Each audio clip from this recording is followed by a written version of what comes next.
قرآن پڑھنے کے لیے ایک اور نیا قاعدہ سمجھتے ہیں جس کے ذریعے سے ہمارا قرآن پڑھنا اور آسان ہو جائے گا۔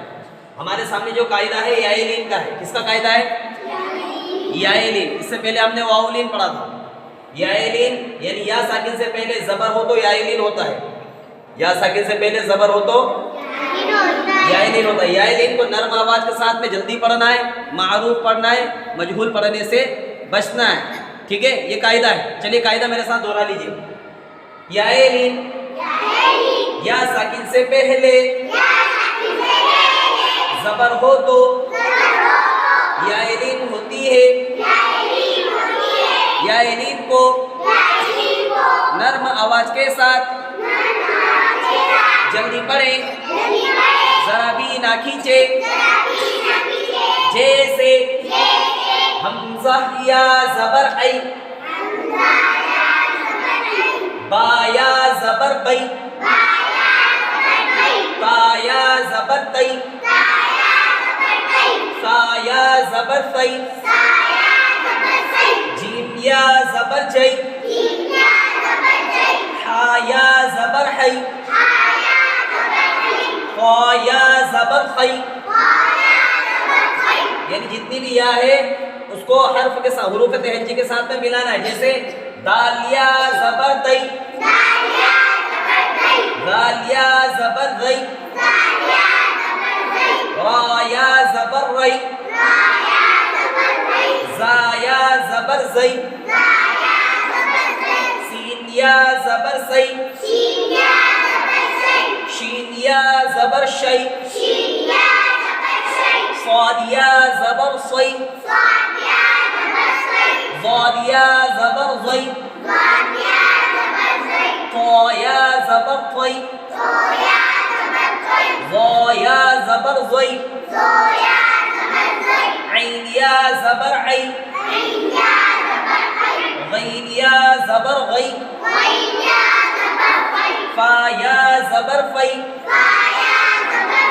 قاف یا زبر قی، کاف یا زبر کی، لام یا زبر لی، میم یا زبر می، نون یا زبر نئی، واو یا زبر وی، ہا یا زبر ہی، حمزہ یا زبر ای، یا زبر یئی۔ ٹھیک ہے، سمجھ میں آ رہا ہے؟ اس طریقے سے ہجے کرنا ہے۔ باقی روانی کا طریقہ اب مشق میں ہم سمجھ لیں گے روانی میں کیسے پڑھنا ہے، ٹھیک ہے؟ جیسے مثال کے طور پر ای، بئی، تئی، سی، جئی، حی، خی، دئی، زئی، رئی، زئی، سی، شئی، شئی، بس اس طریقے سے روانی سے پڑھنا ہے، ٹھیک ہے نا؟ مشق اینا، روانی سے ہی پڑھنا ہے، ٹھیک ہے؟ اینا صیف ابویہ، ابویہ، ابویہ، یا لیتنی، یا لیتنی، اوحیت، اوحیت۔ اگر سمجھ میں نہیں آئے تو ہجے کر لینا، ٹھیک ہے؟ جہاں پر کھینچنا وہاں پر کھینچ لینا، جہاں پر جلدی پڑھنا وہاں پر جلدی پڑھنا، معروف اور مجہول پڑھنا وہاں پر معروف پڑھنا اور مجہول پڑھنے سے بچنا ہے، ٹھیک ہے؟ عینین لا ریب غیری بین یدیہ ہیہات سلیمان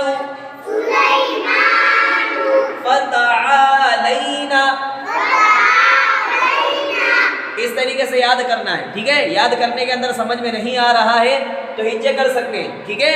اگر ہجے کر اور سمجھ کر پڑھ رہے ہیں تو انشاءاللہ اس سے قرآن کے اندر پڑھنے میں آسانی ہوگی، پھر ہم غلطی نہیں کریں گے، ٹھیک ہے؟